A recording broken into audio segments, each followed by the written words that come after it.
Whew, okay, it's hot out here. Last time we were at Fire Guy's house, we finished up the headlight bracket and the kickstand and all that stuff, and it's on its way back from the powder coater now. And a lot of other stuff has shown up. There's so much to do still. But I think we're over the hill. Can't wait to show you all the cool stuff that's shown up. We even picked up a really cool new sponsor for gear and luggage and all that other stuff. I won't say who it is. I'll wait till I give one of the videos where I'm actually unboxing all that stuff. But they really came through and helped out with a lot of stuff we needed. But don't worry guys, I'm not a sellout. Nobody can buy me out.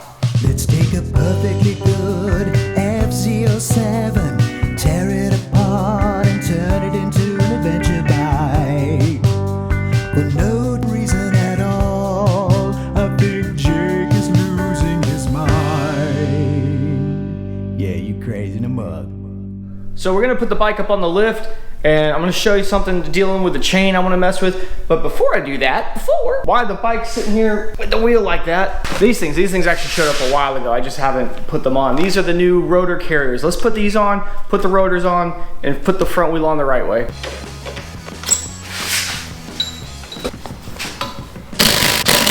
One of those kind of days. Look at that. It's a good thing I retired of these just being wrenching gloves. Good icon. Good for you. New one. These are threaded all the way through, so we won't have that weird issue.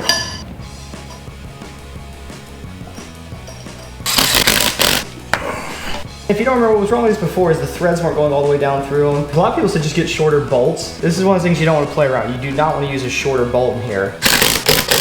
Oh yeah, that looks so much cooler already.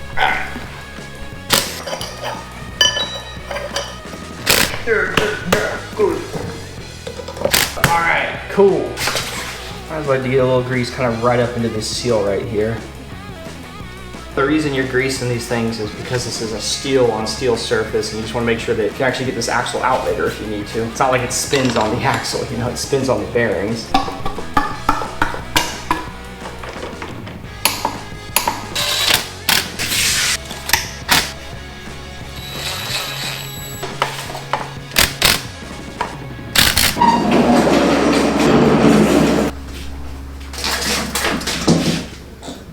Couple of things involving the chain that we want to deal with. First of all, I decided I do want to go ahead and gear it down one tooth. I don't know why I didn't do that before. I kept going back and forth in my head, but yeah, one tooth down in the front raises the RPMs a little bit going down the highway, but only a tiny bit with a one tooth down in the front. It's nothing massive, but it will give us a nice little jump of, you know, sort of torque throttling, you know, and hopping over things, which we'll need to do. It'll make the speedometer a little off, not a big deal. I might be able to reprogram it with the ECU tuner. I need to look at that thing. And then we need to address something with the chain. See, we've changed the geometry, and there's some issues with that. I've known it ever since I've put the linkage on the rear here, and I knew we were gonna come back and address it. I just kind of skimmed over it for the time because I had to kind of think in my head about what we were actually gonna do.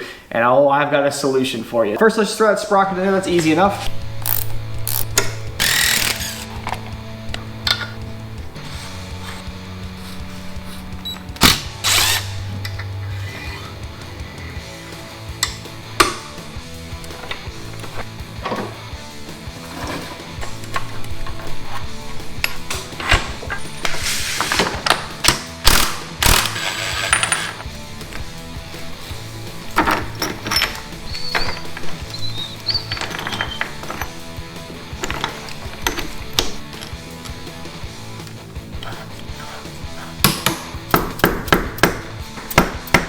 With our jack-up link, we've really pitched this thing down. Before it would sit almost more across, which now it has a little bit of a downward pitch. Now following the chain guide tightening directions, you'd have like about 3 inches of play. The problem is, as the chain now comes up, it gets tighter and tighter.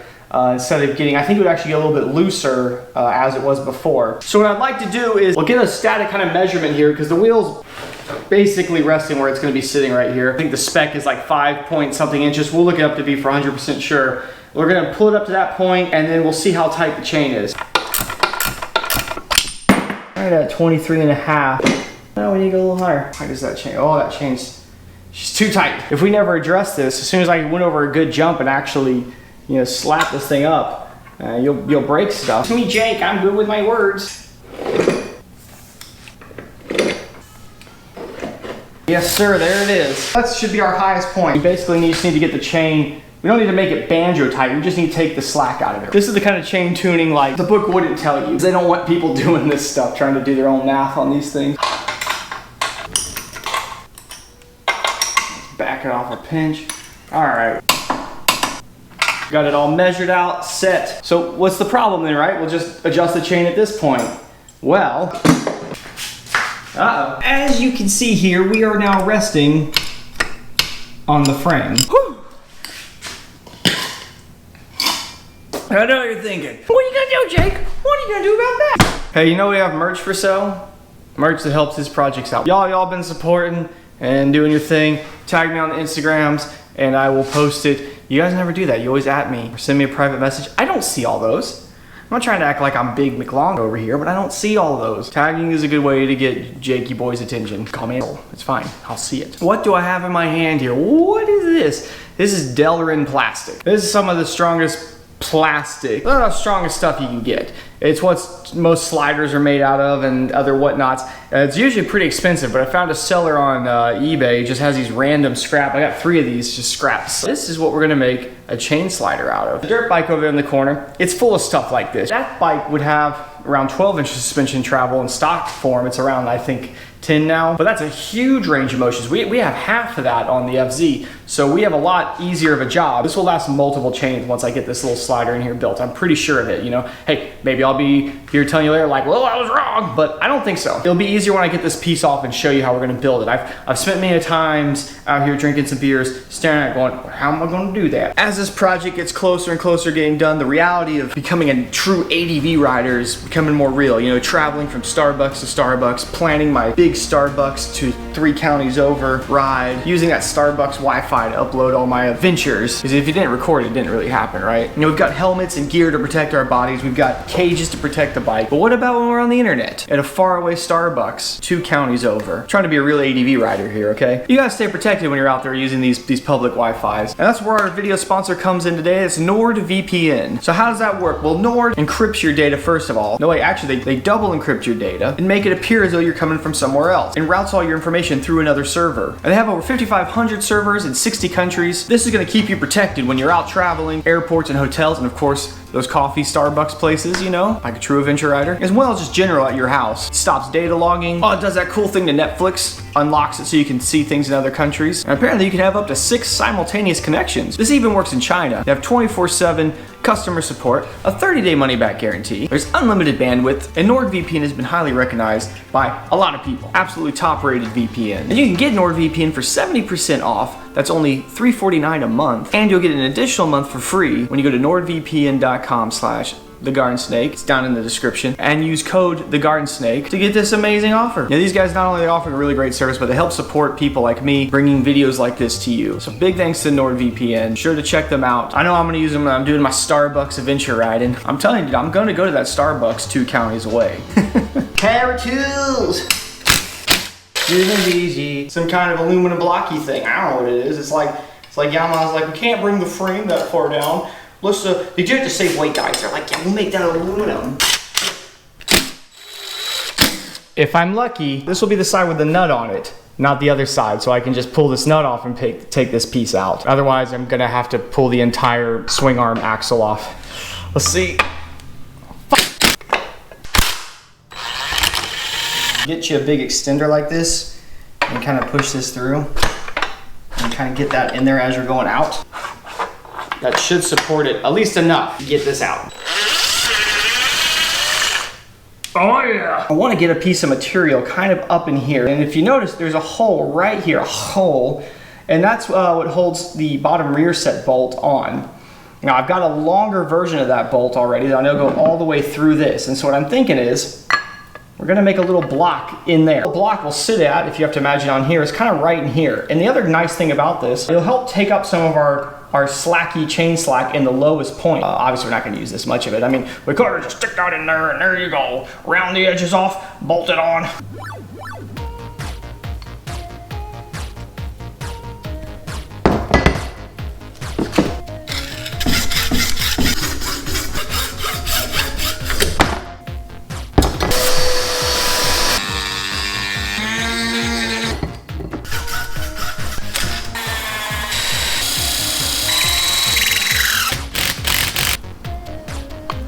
This surface where the chain's gonna ride, this is actually at a pretty good angle. Should work right there, so. Is this actually necessary? Probably not. This is gonna be the thinnest point right here. It's about that thick. That's still thicker than like a normal chain guide, and this is a lot stronger material. I'm not super worried about that. I'm gonna keep my eye on it. I mean, obviously you don't wanna let this wear into the metal. By keeping the surface area as long as we can, the wear should be multiple chains before I have to replace this thing. I'm gonna go stick this up on the bike now. We'll see how it's squaring up. This slider needs to go just a pinch that way, and I think there is room to do that. So I'm gonna stick some washers in there and try to space it. I've put the 4 spacers in here, and if I pull up on the chain slack on the top here, the chain is, yeah, it's pretty good there. I'm gonna bevel the edges of it kind of at the beginnings, but in the middle I'll leave it square. Yeah, no, this is looking all really good. I've been poking my head everywhere I can in there, and I think we've got it.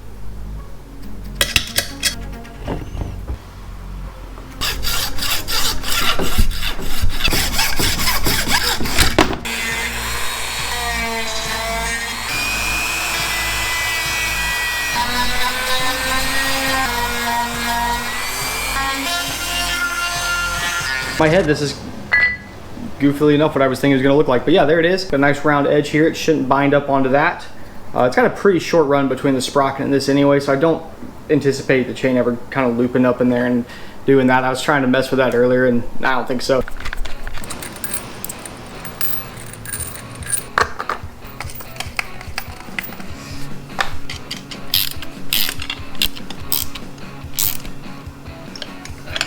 That doesn't look too unusual.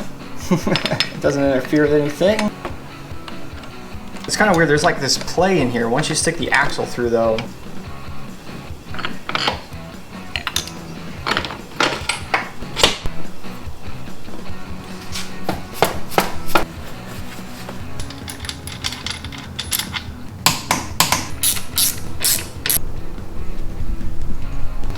It's not so bad, and as we start to go up, when it starts to get tighter, it also starts to come off of that slider simultaneously. So, so you come up just a little bit. The tightest point's still up here at the top, but it's like, yeah, I mean, that's pretty good. I can tell you my least favorite part about putting the bolt back in this linkage is trying to get these little washers in between there.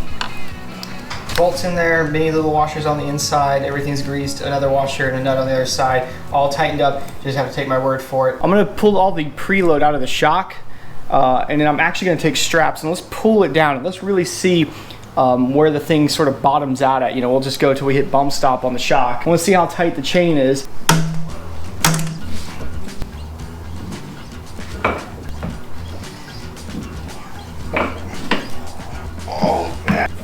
Okay, seeing that we've taken it all the way out, and there's a little slack in here still, so could possibly tighten it up just a pinch more if we want to.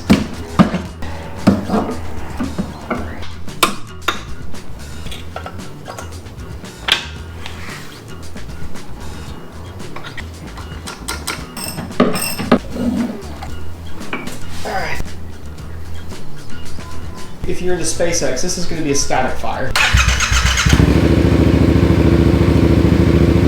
When I click it into gear, even with the clutch in, you're going to see the wheels starting to pick up speed. It may lag and bounce a little bit because when it's in gear like this and not under load, it tends to chug a little bit.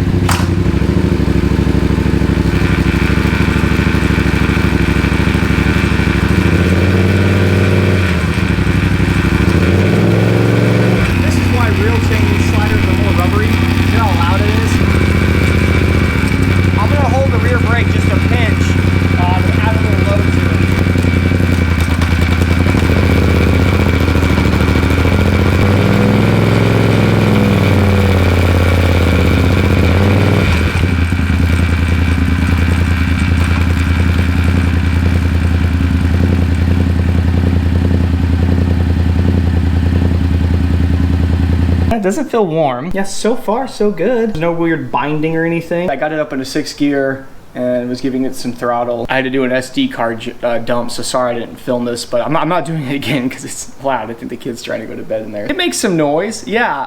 I wonder if it'll get quieter as time goes or not. Ripped it a couple times in 6, you know, probably would have been over 100 miles an hour at the wheel. But then I held it at what sounded like, you know, mid RPMs. I held it like that for a few minutes in top gear. Should have been holding, you know, 75, 80 miles an hour, something like that. Held it for a few minutes. It seems like it's okay.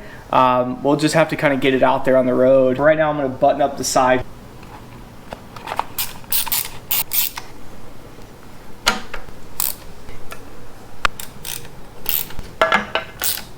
I could call it a day, and I don't think I'd feel bad about it. But we need to do something else related to this area. And that has to do with these pegs. Too streety, and what are we gonna need these things anymore? And rubber on the top, and they're too high. We need a grippier dirt peg that sits lower. How can we do that? How can we do all those things at once? It's not possible, Jake. It's not possible. Let me show you. Woo! Night Design has got us set up here with these guys. Check this out. An aluminum solid piece knobby style peg that's 1 inch lower. That's awesome. First of all, we did all this work to raise the bars. Dropping the pegs down is going to be equivalent to the same as raising the bars even more. It gives us basically another inch of comfortable standing ride height. It's also just more comfortable in general. I'm gonna have to try to move the shifter, you know, probably a bit, and the brake a bit, but I won't have to do it near as much with these things. Also, the only other lowering pegs I could find for this bike were these weird adjustable ones where you could like notch it into different positions. There's like a pin and a hole. That is not gonna hold up to the kind of stuff we're doing. I wouldn't like that in general, even on the streets. That just doesn't seem like a solid, this is what you want. You need to check out Night Designs. They hooked us up with this system. They make this system for a lot of bikes out there on the market, as well as just other in general sort of wider pegs. They even make some shifters for cars. This is the kind of stuff that you guys, we gotta support, because you know what this is? This is probably someone that has like a machine shop or something that they have a day job in, and then this is like what they're passionate about, you know? And we gotta support these guys and make this a viable thing for them to do. This should be super simple. Let's pop these on. This should take just a few minutes. Then I'm gonna call it a day, because I need to shower. I lifted my arm earlier. I was doing this, yeah, kind of a 2 needle nose job.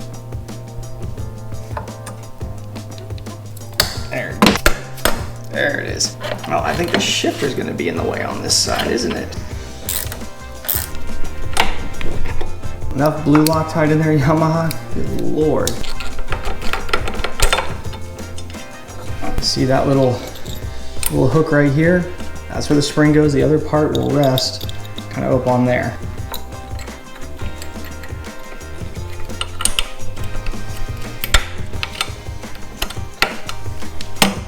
Well, I got that out. Let's wipe this off, put a little grease on it. I don't think it needs any more Loctite.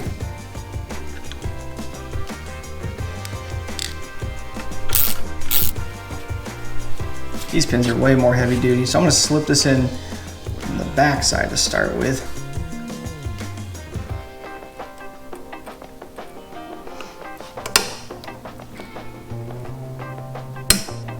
Rotate that around so the sharp end is away from everybody. Looks pretty good. Look at that sitting low. I'm gonna lower the brake now.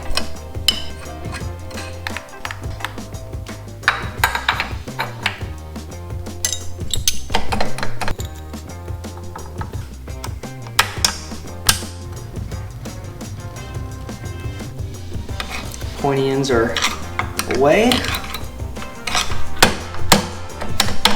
Might have to readjust the sensor. It activates the brake. It feels good. Everything feels just fine like that. With a boot on, it'll be really easy. Yeah, hey, I'm even more upright. That's pretty good. The seat, I'll probably be about up like this. That'd be comfortable. That's a pretty nice bend in the knee there. It's not too aggressive.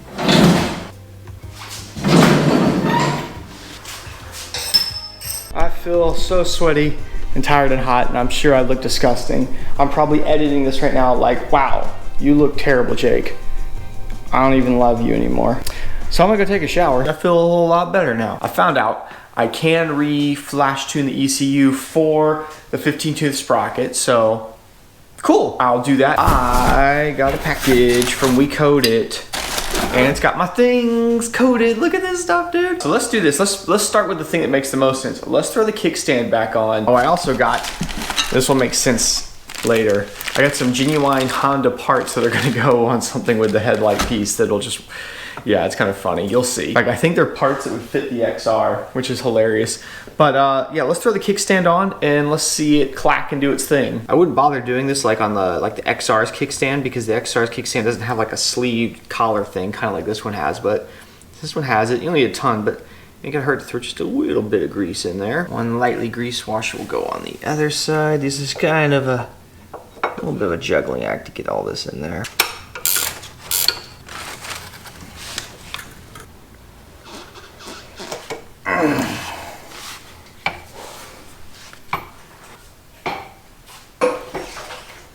Kickstand looks good. This looks good. We coat it. Did a great job with this. I said to him, was like, I need it to look some kind of black. It's kind of a matty, flat black. And he's like, do you want it to look like it was a factory thing on the bike? I was like, yes. And this is the color they came up with. And it looks so good. Let's go ahead and install this guy, get the dash on so that we're ready to throw the headlight on next video. Yeah, we'll do that next video. Oh, it's gonna be so cool. I can't wait to see that thing. All right. These little hooks right here used to hook onto a little rubber sack that held all the wiring in it, which we're no longer going to be using that, and they're just kind of in the way, especially of this guy. I'm gonna cut them off. I'm just gonna cut them off with a Dremel, round this up a little bit, and yeah.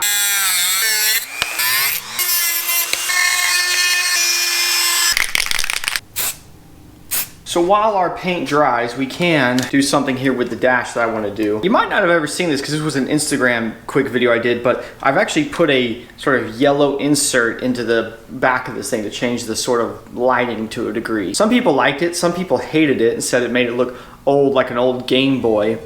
But I thought I like old Game Boys, so I was like, what y'all are talking about, this is cool. We did it yellow because that was when the bike had like crazy yellow rims and all this stuff on it. I'll link to these guys down below. They've sent me another one. They were kind enough to send me a blue one. So we want to switch out the color thing in here, and you'll get to see how that works then on YouTube. So it's a pretty simple job. Just want to make sure you're being really clean and don't lose any of these screws. All these screws are the same size. I've got it started on both sides. Oh, my buttons fell out. Okay. I have not touched it at all. Okay, still haven't touched it. Doing pretty good. Now, when you go to put these together, because the buttons want to fall out, what I found before is to kind of tip them into each other. Just try to get those buttons down in there.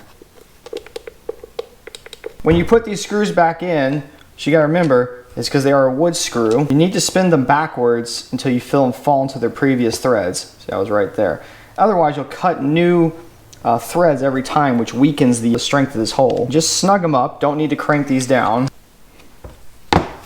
Remember I told you we had some genuine Honda parts going on this thing? Well, this is a brake cable guide that you would normally see on a dirt bike. It's going to be a pretty cool setup. I've got this whole idea. I don't want to get too into it. I want you all to see when it's all on the bike, because I'll be the envy of the high fender ADV world. I need to stick 2 of these on either side. We need to enlarge this hole here just a little bit, and then we need to notch off this lower part. We only need the upper piece here. Now I won't pivot, you'll see when it's on there.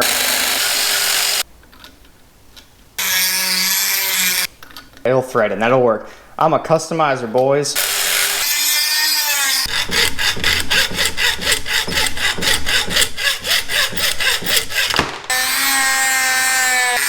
That looks like some factory part right there. That's what's up. So I'm curious as to how tight these rubber plugs are now that there's powder coat on here. They were pretty snug before. They're all pretty tight. Now we can start installing our bracket. Come through like that. Take our brake guide line. I'm gonna slip this on here. Another washer and a nylock nut. And you see that thing won't rotate when this is tight because it's backed up against this wall right here. Trying to take this, fold it backwards, it really helps. Then what we want to do is we want to kind of work it up. I'll make it a little easier to plug the dash in. Then you can take the rubber sort of grommet seal thing around it, re-push that down, wiggle this all back into place. One of the screws is right here. Kind of like the dash, these are like a wood screw. You want to turn these backwards. Not very elegant, but this should help me get the last little umph of it down on there. Woo! All right, that was the hard one. Spin them backwards. Oh, there it is. Fire guy made these into like a standard size. You're able to just go get little plastic cups.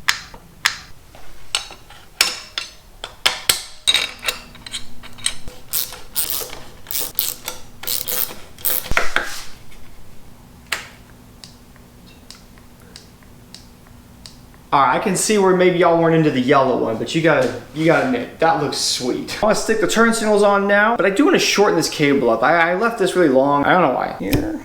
Even that's like too much, but it's fine. I'll leave the black the length that it is. Red there. We're gonna trim the white about there. Now we'll do the opposite on this side. It's very important to remember to do it this oppositely. That way all your little solder points aren't right next to each other. I got something new. It's a soldering, gluing, heat shrink all-in-one solution. Pretty cool. Don't know how well these work, but I've heard from other people, they say they actually work pretty good. I'm gonna give them a shot here. I'm also gonna stick a little bit more heat shrink on each one of these guys. Just go ahead and stick it down on the end so when we're done we can try to cover everything up. We'll stick this guy down on here. Rotate our little wires together, bring our little piece over it. Glue's on the end, a piece of solder in the middle, and this whole thing's a piece of shrink wrap. So if this works, this will all at once kind of, it's going solder, it's turning to liquid. So as it the solder gets soft, it squishes it all up in there. Wow. Let's try that again.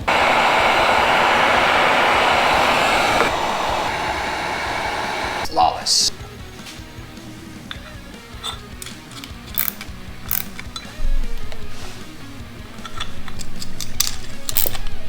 No reason to go crazy on those. It's just bolt going into some plastic and urethane. Oh, there it is.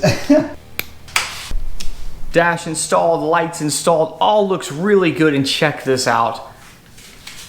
I went ahead and threw the headlight on. Tell me that doesn't just look insane. It's gotta come back off, of course, because we gotta wire it. I just stuck 2 of the bolts in, but I had to see how it was gonna look. I'm so excited about this thing. It's looking cooler and cooler with each video. There's so many times I was like, what have I gotten into with this thing? And you get to milestones and you're like, okay. Everything seems like it's gonna work though. There's not really any major obstacles left to figure out. Yeah, the Patreon version of this video is this much time longer. Some cool stuff in there. We're not just cutting it out to be mean. Some of that stuff would get me in trouble with YouTube. Not only do you get a longer version of this video, but it comes out earlier. It's got no other ads on it whatsoever, no monetization. And you can do all this for just $1 a month if you want. You can just do a $1 video and set a cap at $1. I don't raffle off motorcycles. I just try to give you something that I think is an honest deal. I don't like the whole gambling for trying to get a bunch of bikes. If that's something you're interested in, please jump over there. I do appreciate it. Otherwise, yes, next video, I want to see this thing just... There's so many things I want to show y'all that are here right now. Patrons have definitely seen some of it. They know what I'm talking about. We've done some little just update videos kind of showing some of the parts that are going on this. This video is more than long enough at this point. I know some of y'all were complaining the last few weren't long enough. Well, here you go.